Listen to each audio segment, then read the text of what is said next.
Everybody, long time no see. Hey, Roddy, how's it going? Good. How are you, sir? Nabila, Okay, Hello. we got two of us How are here. you guys? good. How are you? I'm all good, Roddy. Oh, it was just your birthday. I did say happy birthday to you, but I want to say it again. I got to catch up. Thank you. Thank you for that. I appreciate it. I had to work that day. I was doing an open house, but got a buyer. Oh, that it's no better birthday gift. There you go. Woo! Oh, look at me, I'm being a part. So what are you doing over there? Hanging out? Yeah. That's what me and There we Patty. go. That's what me and Patty do on the weekdays. Oh, got it. That's why she's always smiling. She's got your company. There I you gotta go. tell you, being around Javen, he was just telling me how he lives his life in positivity. There you go. So, yeah, he glows. It spreads. Yeah, it really is a lesson to all of us to just look for the good, be non-judgmental, be That's the positive. way it What should were some be. of the other? Just spread love to everyone. Just Mhm. don't judge. Can you all hear him? Yep, loud and clear. Okay. Oh, was that? Oh, Ron, congratulations! I saw your promotion. Oh, thank you. Nice addition. He's a nice addition to the coaching. So that is what you're referring to, right? Yes. Yep, nope, great, absolutely. I'm like, wait a minute, did something else happen I didn't find out about? Yeah, that was a while ago. I'm Yeah, very no, late. no. You're recognizing it, and it's well deserved. Ron's a great guy. Always He's a has giver. been. So he is absolutely. He's a giver. I remember asking him to share his thoughts on nuggets. He said, "Sure, come on over." Yeah. Didn't hesitate. Yeah. Whenever I ask him to do a class or host a class, the only thing he checks is his schedule. It's There you a go. yes. Because there's only one Ron. That's right. That's right. So it's already 6 after. And I do want to get going out of the interest and respect for everyone's time. Is there any topic that any of you would like to discuss right now? Anything that's happened in the last week that was either enlightening, terrifying, challenging? Yeah, Go ahead, I Lisa. do. Yeah, I do, Patty. Yeah, it's getting tough. Buyers that I'm taking out, they're really getting beat out still. You know what I mean? With lifting contingencies and cash offers and all that other stuff. It's kind of tough, and a lot of times, buyers are watching the news and they're hearing that the market is leveling off, and they feel that they can kind of go in at ask or lower. So I'm getting a lot of that. And I have to May I- re-educate them and tell them about the market and what's going on in the market. How do you educate them? Well, first of all, by giving them market stat research, and also Perfect. comps. Oh, perfect. That's where I was going Yeah. to take you. That tells the whole story. And do they then relax They and kind of believe you? grasp it. They kind of grasp it, but then they're constantly saying about what's going on, like with the economy. So it's kind of a little pushback, or they speak to some relatives. Like I recently had somebody that has a relative like in another state that just became a realtor. So, so it's kind of like, we're constantly battling all of that, hearing from, everyone on all sides. So, you just have to constantly be the resounding voice and just say, this is what the market's doing. This is what's around. And, and you just give them a range, and then you just hope that they, listen to your advice. Lisa, could I also, the shift book, have you read it? Or I should say, how many times? Yeah, right. Yes, a little bit. I haven't read it in complete, I haven't completely read it. Yeah. I think I need to revisit that. Oh, absolutely, because we're there. And of course, then we're going to tap Ron on the shoulder. But there's a page in here, I have to find it, that basically speaks here. All right. Be the local economist of choice, which is what you were doing. You were giving statistics. Unfortunately, when it comes to buying and selling real estate in a shift, I do not believe that most buyers are letting others do that buyers are letting too many other people do their thinking. And so what's missing? buyers and sellers need professional advice in a shift market more than ever. And even though you're still running into the year-old problems, the market is slightly shifting because that's what they're hearing from the pundits. What's happened is that they're only getting half the story or the wrong story. As a result, buyers are either half informed because they're not hearing from knowledgeable realtors, or they're misinformed. Okay, be the economist of choice. And I see Roddy has his hand up. Just a quick question for Lisa. So Lisa, when you share market data, you're actually sharing a report, or is it just verbal? Yeah, I'm sending them a report and like comps of nearby. But the thing is that because the market shift happened very recently, you know, everything that's on there is from a couple of months. Right. So that's where it gets a little tricky. And then I have to come in and say, hey, you know, this is what it is right now. And then, you know, try to show them some close by comps, you know, but When you I do, think it's you in a do new shift. statistics, you go into the NJMLS, do statistics, and then Yes, maybe right only off go the back, NJMLS. maybe only go back 3 months. Yeah, that's what I'm doing, but Okay. there's still a little bit of a difference. I think probably, you know, it'll be a little bit easier, maybe in a couple of months I don't know, in a month or so going forward, you know, because there's been a huge shift in the past 2 months. I'm seeing, I don't know if I'm correct or not, you know, but I'm seeing a big gap in just the matter of 2 months. A gap on what, Lisa? Between people, you know, sellers getting way over asking, you know, and as opposed to right now, the reality of right now. So You know, sellers and, are not getting way over asking, but they're still getting over asking? yes, I Okay. think not as much, maybe it's kind of like slowing down a little bit. I don't know if it's because of the timing, you know, because of course, you know, like families with young children want to get them situated in school and they want to get in quickly, you know, over Want the to get in summer, before the holidays? before the holidays, right? So I'm seeing it like in September to October, you know, especially there's like a little more of a shift. Ron, Ron, when it comes to buyers, we have to tap. Help. I need all the help I can get. We have to tap into your experience. My pleasure, as always. I'll share with you that comps do not tell the whole story at all. The unfortunate thing about comps is that when we're looking at them, and even if it's only a month old, 2 months old, 3 months old, those accepted offers happened when? 2 5 months months before ago, that. 3 months, 6 months ago, a year ago, who knows? The prices aren't the same, right? What somebody was willing to pay back then is not what somebody's willing to pay today. So what we really need to discover as agents is what somebody's willing to pay for a particular property today, because it's always case by case. And that's where, you know, our advice will come in, and that's where we can, you know, help create a path for them, because if they're just going to go based off the comps, they will lose every single time, because the buyer of today is willing to pay more than what the comps will show. So the comps do not tell the whole story. So Right.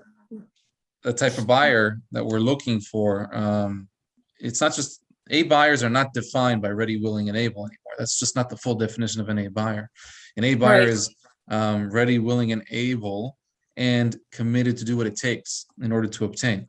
That's an A buyer, right? So if they're going to play to win, then okay, let's talk about strategy. Let's talk about strengthening our offer in these type of situations and in these type of competitive scenarios. Okay, well, what are some ways? Now, one simplest tip I can give any agent, and I know you do this, yet some of the other people on the line may not be doing it, is pick up the phone. A lot of agents don't pick up the phone to ask the listing agents questions. That one thing will separate. I did.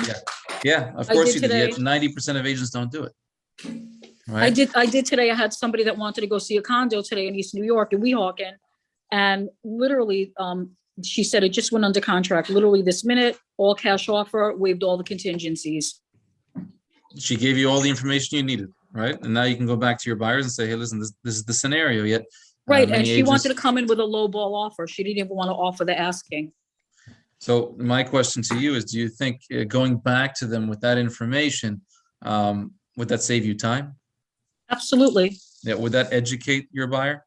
I'm doing that right now. Yeah, I'm Exactly. doing that So, right now. you know, they can either allow time and energy and effort to educate them, or they can listen to an expert.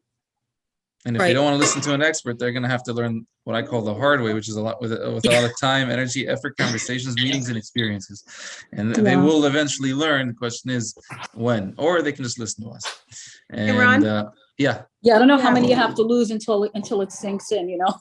yeah. I like what you just said to us.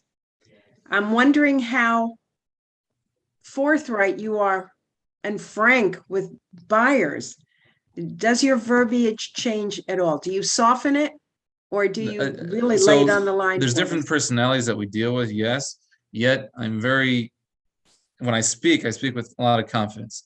So I'm basically communicating information so they can make a good real estate decision. So let's just say if I was in the same scenario, I would say this is the scenario, and we'll have that discussion about strengthening their offer if they'd even like to move forward. Sometimes it scares them. It does scare them sometimes. Hey, listen, you're up against a cash offer. They're 5% above asking. They're waiving this, waiving that. And they say, you know what? Let's go next. I'm like, okay, that's fine. But I gave them all the information so they can make a good decision. Now, I would always recommend that my buyers, while they can't compete with the top offer or the strongest offer, I always recommend that they actually do submit an offer, not with the idea that we're going to obtain, but with the idea that maybe if it goes sideways, there's about 20% of the transactions that will be a backup offer. So I always encourage them to submit an offer if it's a relatively strong one, not a low ball. If it's a low ball, I'll just say, let's go next. Yeah. So Yeah. I answered the agent back and I just said, thank you so much and congratulations. If everything doesn't work out, please keep my information and keep me posted. Yeah. So connecting with the agent is a big one. I think that the majority of agents just don't take the time to do it. Even if you don't ask questions, that doesn't mean you can't try to connect with them, and then it helps build rapport and Yeah. increases the likelihood that you can. I always obtain more send my information. business card and a text. Well, that helps too. So but I would create a connection over the phone. Just a Mhm. connection that wasn't there. It couldn't be there otherwise if you didn't actually pick up the phone and have a conversation. So there is a way to connect to increase the likelihood and that strengthens an offer. Now, expertise strengthens an offer. If we're familiar with the area, if we're familiar with the inventory, that gives us a special ability to advise our clients, right? That we can strengthen an offer. Hey, Mr. or Mrs. Buyer, don't look at the list price. Not you, but another buyer is willing to pay X for it. And that only comes when we do the footwork. Now, if it's an area that we don't know, that doesn't mean we still can't do footwork. Yet, of course, the comps will help a little bit, yet seeing what things are selling for and knowing how many offers they got and knowing what any other buyer would be willing to pay for it, that advice will go a long way in preparing our buyers. And then of course, that'll strengthen our offers too. And then concessions, we always talk about that, what they give up, what the buyer gives up, as is with the exception of, that's a big one, right? That's always the first one to go out the window. If they have, I don't know what their down payment is, but if they have an ability to waive their appraisal contingency or limit their appraisal contingency, that strengthens the offers. The simplest of terms to strengthen an offer is find out what the seller's preferred closing date is. It always strengthens an offer, right? And if they say, oh, they don't know where they're going, I need a longer closing, then we can start talking about leasebacks. Leasebacks are also known as use of occupancies, are also, very creative ways to strengthen offers. And, you also, obviously, you want to ask them when the highest and best is. The lender, by the way, it does weaken or strengthen your offer. How does a lender weaken or strengthen your offer? So what I always do is I offer 3 if they don't have anyone in place already. They all have different offers and, I guess like different, Well, when it comes to know. lenders, let's say they go to a bank, they go to a big bank, they go to, one of the big name banks, I'm not gonna name names, right? How does it compare to a local mortgage broker that everybody knows, including the listing agent? Or maybe it's even their preferred agent, preferred mortgage provider. How does it compare? How does it strengthen or weaken your offer? And I'll tell you, when it comes to big banks, they don't necessarily collect all the financial documents up front like a mortgage broker would. That's why when you get the mortgage commitment letter, you get 30 to 40 conditions. compared to a mortgage, let's say, whether it be guaranteed rate or one of the other ones that we've had before, the list of conditions is a lot lower because they've collected all the information up front. The reason that's important is because now, with all the information, all the financial information, all the necessary documents collected up front, we know that they're good to go, including the listing agent. Listing agent also knows, okay, they're good to go, compared to with a, let's say, an unknown, an ABC mortgage out of Missouri or a 123 mortgage out of Pennsylvania or a big bank.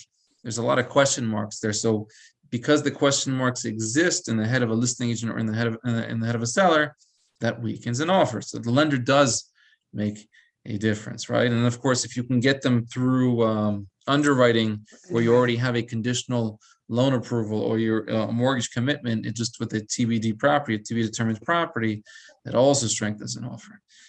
Deposits, if we increase, That makes it, if I could just jump in, yeah, go ahead. that really makes the offer equivalent to a cash offer minus the appraisal, which Ron alluded to before about either eliminating, saying, hey, this offer is not contingent on what the appraisal says, or putting some limits on what the buyer would tolerate as far as being off the mark on the appraisal.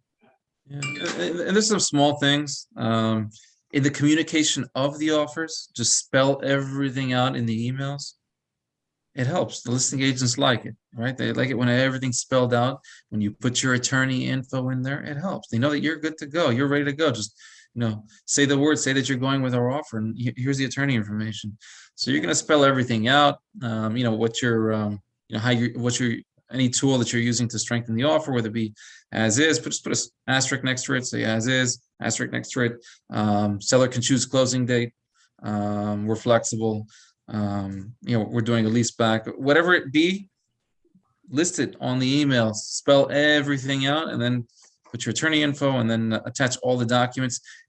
Also, it's another small little thing. Some agents like all the documents in one PDF, and some agents like everything separated. You can always ask them, how do you like to receive the documentation? So it's I find Yeah, that just kind of baffling me. Why would anybody want anything separately where they have to search for it? Isn't it so much better to do an offer package and just have everything together on one? Well, if you think PDF? about it, you're searching for it if it's all in one PDF. You have to go down the entire file. Go looking for documents.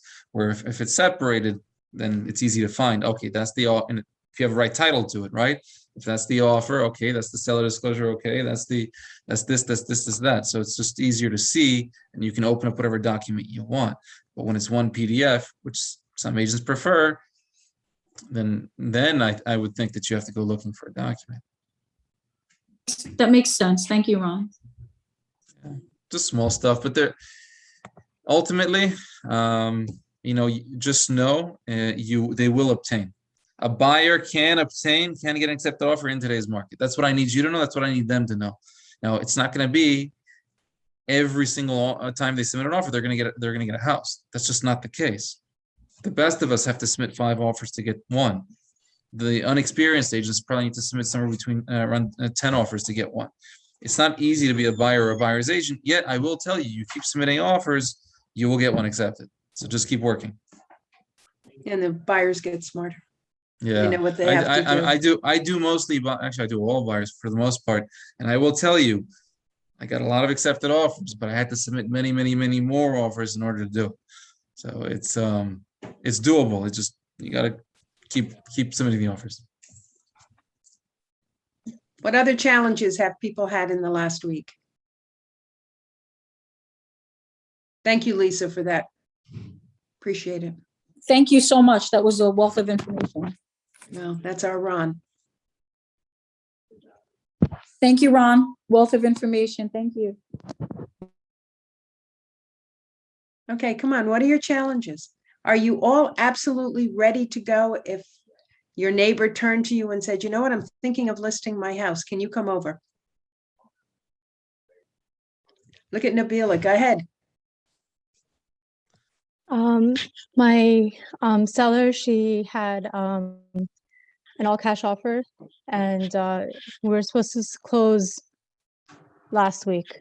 So now the buyer, he said that he wants to change. He wants an option to have a mortgage instead. And my seller was saying that no, she accepted the offer because it was all cash, and she doesn't want him to waste time getting a mortgage. And it will So- take time. And it will take time. Yeah, and she's Nabila, ready you're to right. go. She has, she's under contract for her purchase as well. So she was really upset, but then we spoke to the attorney and he said there's language in the contract that protects our seller. So they can go ahead and do the appraisal, but no matter what it comes back at, the seller is good. So we're gonna have the appraisal on Thursday. And you're gonna go, I don't right? understand why they would want that. Yeah, I'm gonna go because there's tension on both sides. So I have to be there as a mediator, I guess. I don't know. Has anybody else had that issue where somebody comes in with a cash offer? Yeah, we've had it. Usually, at least here in New Jersey, it happens up front. It will happen during the attorney review period, not a week before closing.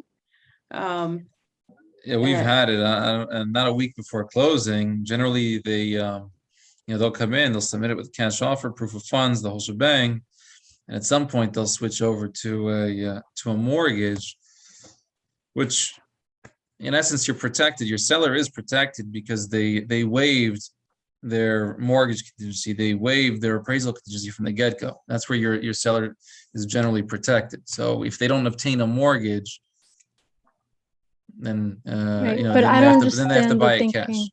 Why Oh, would, you- why would they You'll want never to? understand the thinking, Nabila. Don't even go there.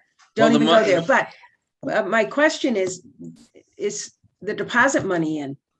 Yes, Is there, okay, so, and where is it being held? it's an escrow. Whose escrow account? I forgot, I have to check, but, Okay.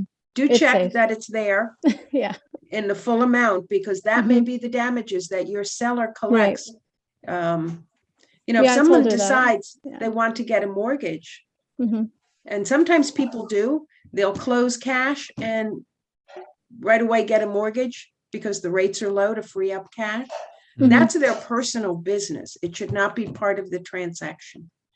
And like to Ron's point, they waived their contingency to get a mortgage. So the contract is not contingent on that. They Right. need to proceed or they are in breach and yeah. can lose their deposit money Right, if they don't close on time. I'm sorry, there's- Ron. No, it's okay. And that's generally the solace that I guess the seller would have, is that, okay, well, they waived all their contingencies, so they're just Yeah. trust issues now on both sides, so. we see it sometimes. There's a lot of them. There's a lot of buyers that obtain conventional loans, and they switching it to FHA in mid-transaction, which may cause an issue. It's the same scenario in essence. It's just that the interest rates tend to be a little bit more attractive on FHA depending on your file. But there's always a solution. You have to understand, everybody. I look at it this way: everybody wants the same outcome, right? The buyer, the seller, they both want the same outcome. The seller wants to sell, the buyer wants to buy, and we want this thing closed. I think it's just a matter of creating a win-win and finding compromise and getting it to the finish line. And that's what we're here for. We're the agents. We're here to find solution. We are solution finders. We're gonna get this thing to the finish line. And when things pop up, issues pop up, I always recommend just creating that vision for our clients, whether it be the buyer or the seller. This is the end result. This is what's going to happen. We're going to get there. I'm going to help get you there. And if we can create that vision, I think it decreases their anxiety, their frustrations, not completely. I think it's difficult to do that completely. Yet our job is to reduce the level of any issues that are causing them frustration, anxiety, all that fun stuff. Yeah, just stay close to your client and your client's attorney. And when I say close, like every day or every other day, check on them. Make sure it's moving along. Yep. Okay. All right. And yeah, that's an interesting story. Yep. What else? Roddy, did you have your hand up? I did. I was wondering if that was a tactic, but as I was listening along, I guess it's just a choice. It's definitely a tactic. It's definitely what you call a strategy to obtain. People do, buyers do it all the time. They obtain and they worry about the rest later. I heard that that agent, not the best strategy, by the way, but I heard that it is- that agent is known to do that Yep. with his buyers. He comes in with all cash offer and then changes to I was mortgage. just thinking of someone, when I first came into the business, that we had someone in the market set, not in the market, not in the office I worked at. And she was known for that. She'd come in with an all cash, proof of funds, everything beautiful. And during attorney review in New Jersey, the mortgage contingency was thrown in by the attorneys. So it's ugly and it does catch up. And it, if you're ever dealing with that realtor again, you're going to address it head on. It's funny, he told me that no one would want to work with me when I was negotiating with him, but I don't want to work with him again. No one, why? Because you're doing a good job? That's why. He was probably trying to push you, and you stuck to your guns. Good for you, Nabila. Can we talk about that for a second? Just how important is it to keep a good relationship with agents in this line of work? On a scale It's of very 1 important. to 10. Yes. I I would say 10. Yeah, Yeah. so the reason there's a reason for that. What's the reason that we should be keeping, good relationships or good standing with our peers, with our colleagues? Well, you might end For up working with them leverage. again. Yeah, for leverage on, that could be, make your offer stronger for the next time. It does make your offer stronger, or Yeah. could weaken your offer. Yeah. Yeah, I've seen agents accept an offer, in multiple offer situations.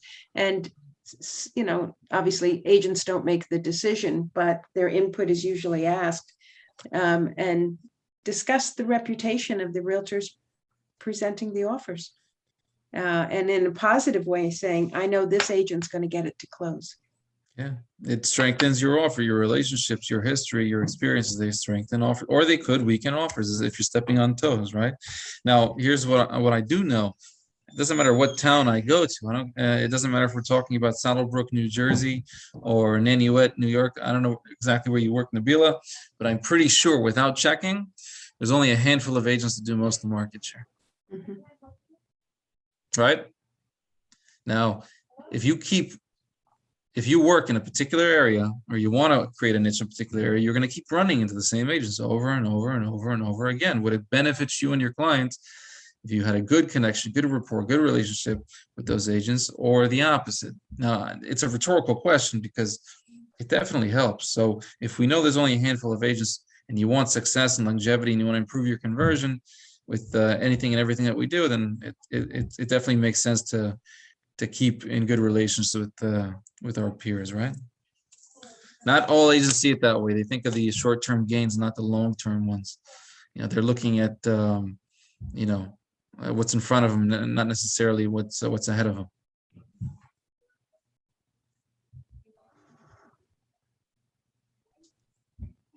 Thought it was important to mention.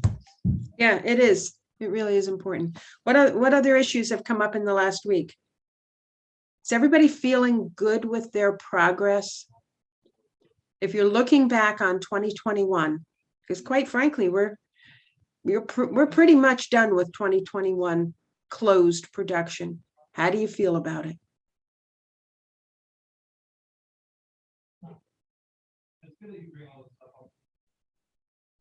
I was going to say good. I've got some barking dogs, so sorry. Okay. Do you have something to add, or does the dog have something to add? I think he's done. Obviously, everything that we go through, it's required. It's mandatory in order to get us to where we're going. You can't go to where you're going without going what you go through, right? We're reverse engineering that. So that's why we're always thankful for our experiences, our meetings, our conversations. And whether obviously we all want to have success, we all want to have good years. Yet just because you had some frustrating experiences or didn't get to where you want, it doesn't mean that you had a year that was not good. And I say that because everything that we went through this year will set us up for success moving into next year, which is actually right now, right? So I'm always thankful for our experiences, and obviously it sucks at the very moment when we're going through those frustrating experiences. Yet I will tell you that they are leading us onto our path of success to where we want to go. So it's mandatory to make mistakes. It's mandatory to have crappy experiences. It's mandatory for the learning, the growing, the getting better. There's only one way to get better, and that's via those experiences. Experience is the best teacher. It is. There's no ands, ifs, or buts about it. It's the best way. So, in essence, we have to go out. We have to have as many conversations as we can. We have to have as many meetings as we can. We have to have as many experiences as we can, and that'll do us a lot of good, and that'll get us to where we want to be. So it's a good thing. So the question is, maybe if I'd like to change it up, if it's okay with you, Patty, instead of saying if you had a good year or a bad year, is reflecting back on this year, what have we learned? Okay. And then moving forward, what could we do better?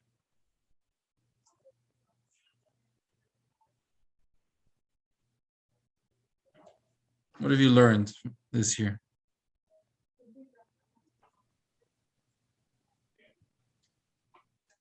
There's no wrong answer, guys. Go ahead.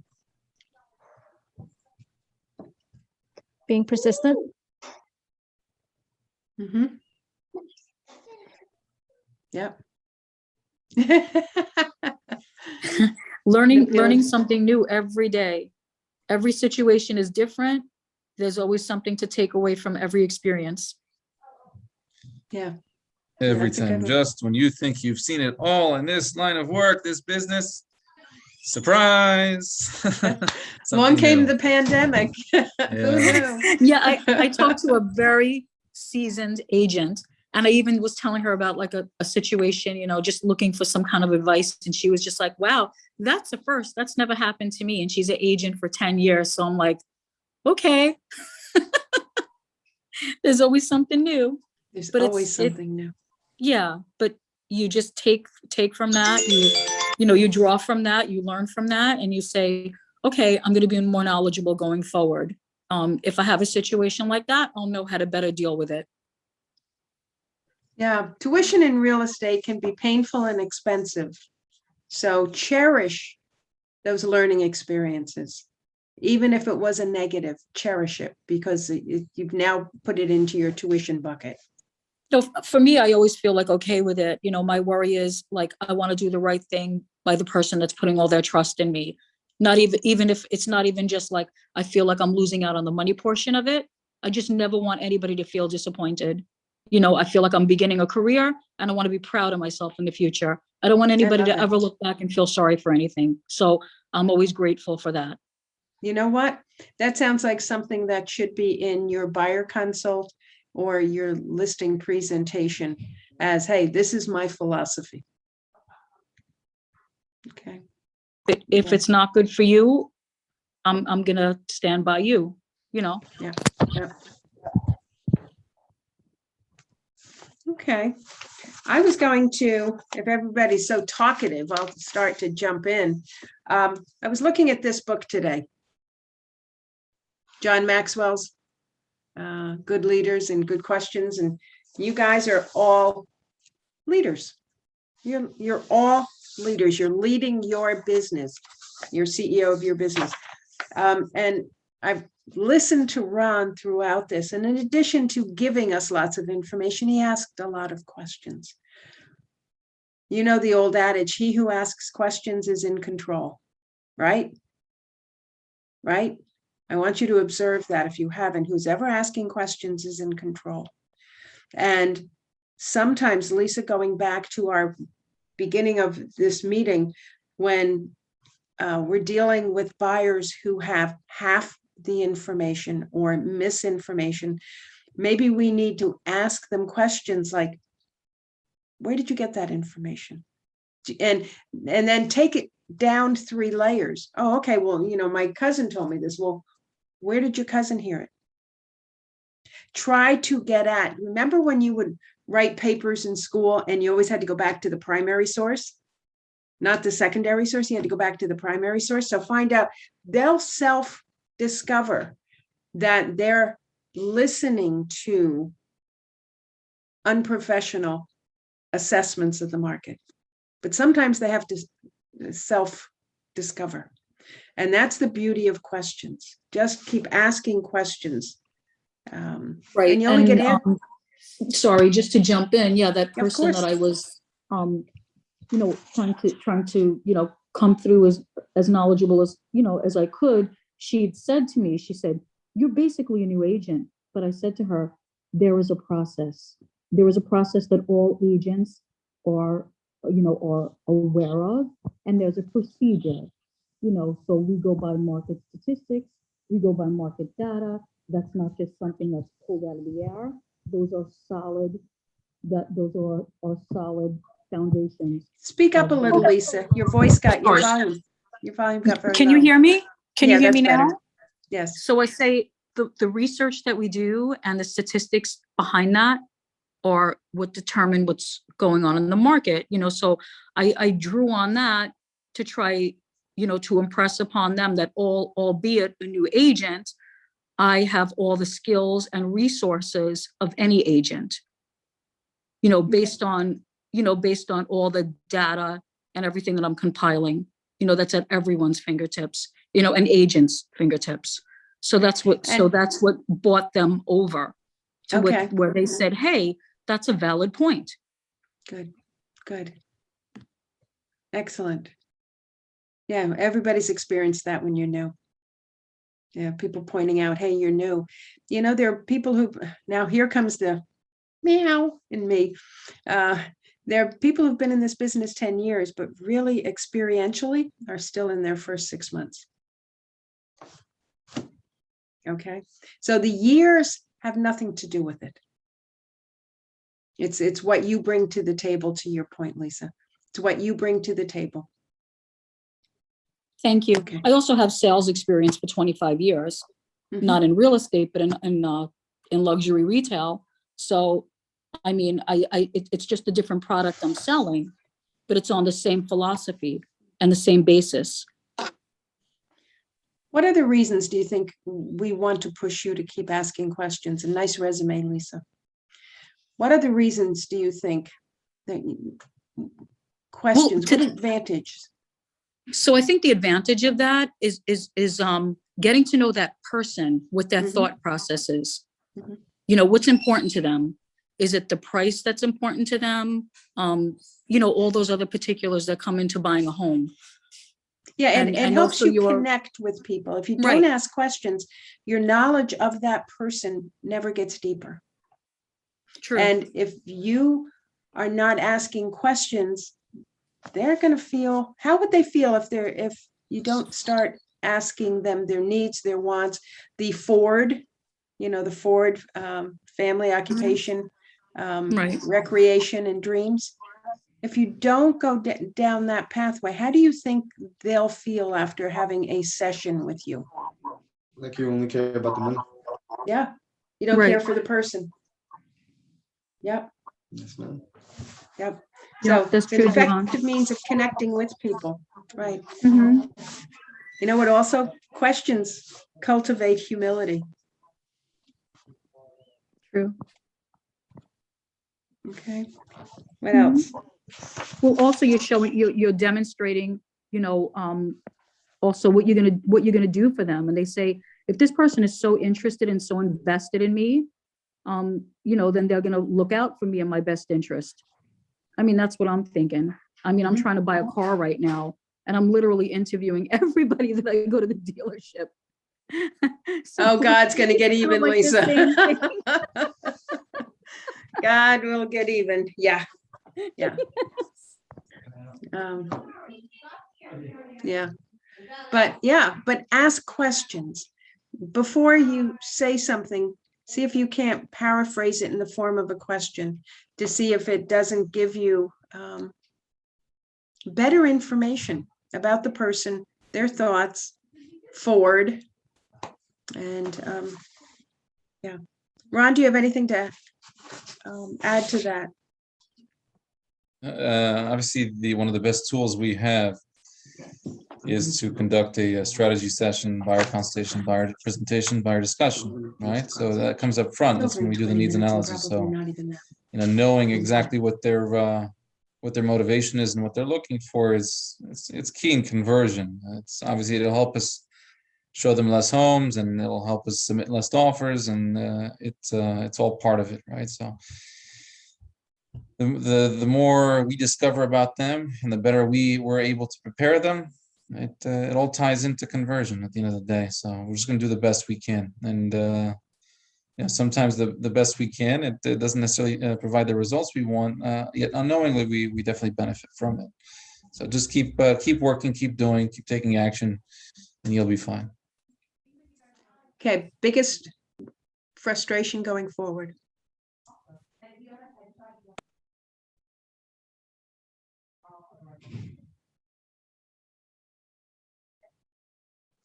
Losing buyers, I guess, after a couple of showings, just ghosting you. Join the club. How do you avoid? Yeah. Join the club. Yeah. So we've had this conversation before, so I'm taking serious consideration into the advice that Ron's provided before. So that's what I'll be applying going forward. Yeah, I told them you should send them a thank you card. Absolutely. So I say that because they helped make us better agents, and they helped us see more inventory, and they helped us, submit more offers, get to know areas better. And Did you do that? Did you do that, Ron? And you thank them for what? The experience? The experience for making you a better agent. And when an agent says, I submitted 5 offers and they ended up renting. And I was like, okay, great. So thank you. Because now are you a better agent because you submitted 5 offers and there were multiple offer situations, and you learned how to strengthen offers. You learned this or that. Did those experiences make you a better agent? And the answer is yes. I was like, okay, great. Send them a thank you card. Those are the type of experiences that will make us better. Unfortunately, we do have to have them, right? You're going to have more frustrating experiences than successful ones, and it's a great thing when we can get better via clients like those. Now, it doesn't always work out the way we want it to.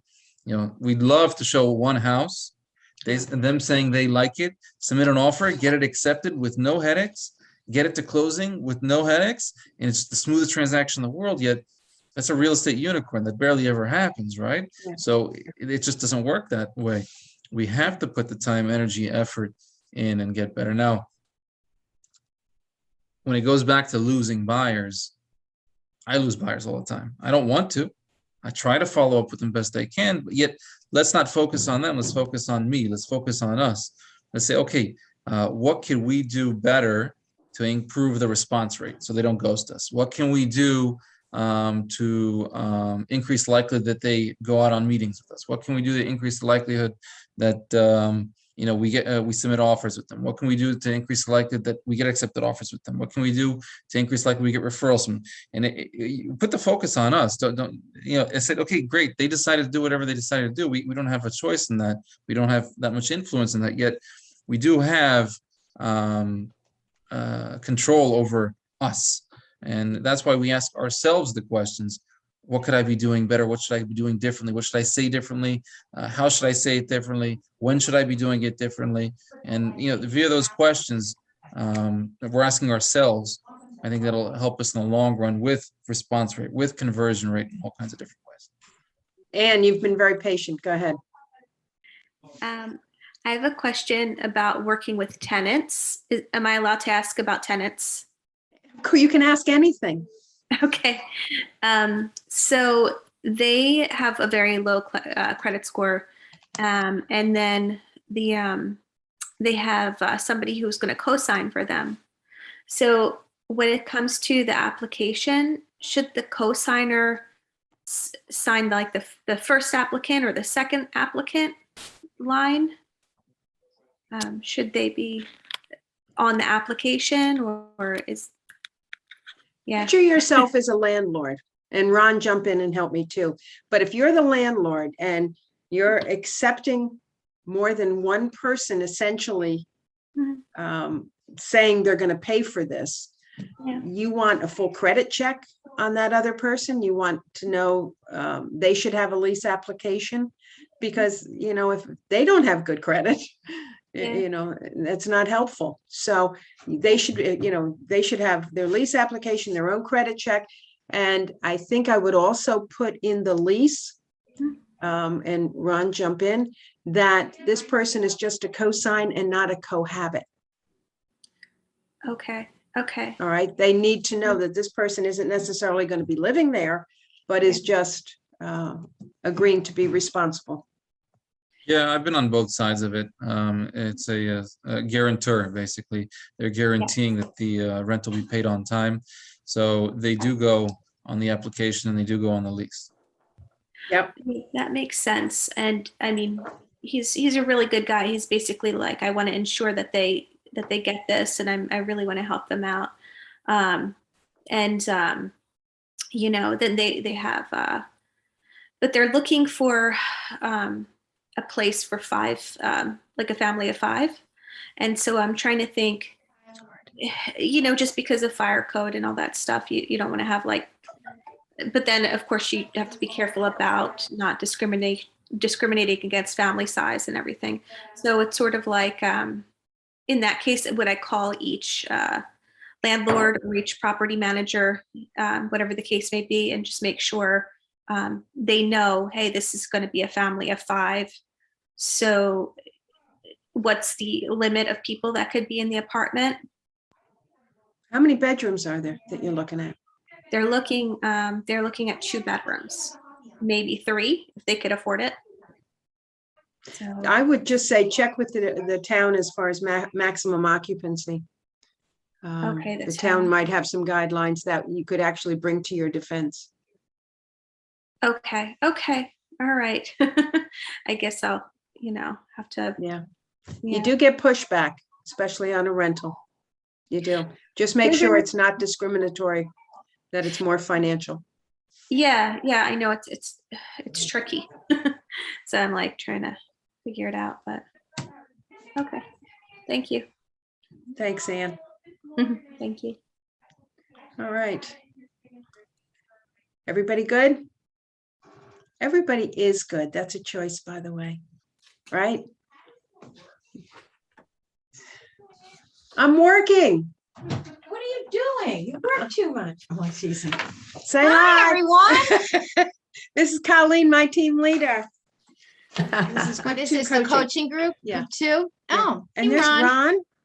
Yeah. Pleasure to meet you. Nice. Pleasure to meet you. Yeah, so we're just What are you winding up. talking about today? We talked about leases, we talked about buyer reluctance, we talked about everything that we learned, because essentially the year's over. And we look back and say, you know, what have you learned? What are the positive things from the year? Yeah. That was a drive-by. So, anyway, guys, I'm gonna go. Ron, you're good?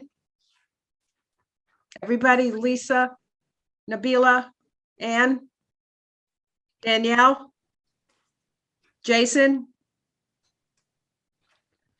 I know Javen's good. Anthony? You're good? Oh, Good. Dorothy? Melinda? Did I get everybody? Yep, okay, okay. All right. You know, the day is yours. Be grateful. Let's Thank get you, back to guys. work. Take care. Thank you. Bye-bye.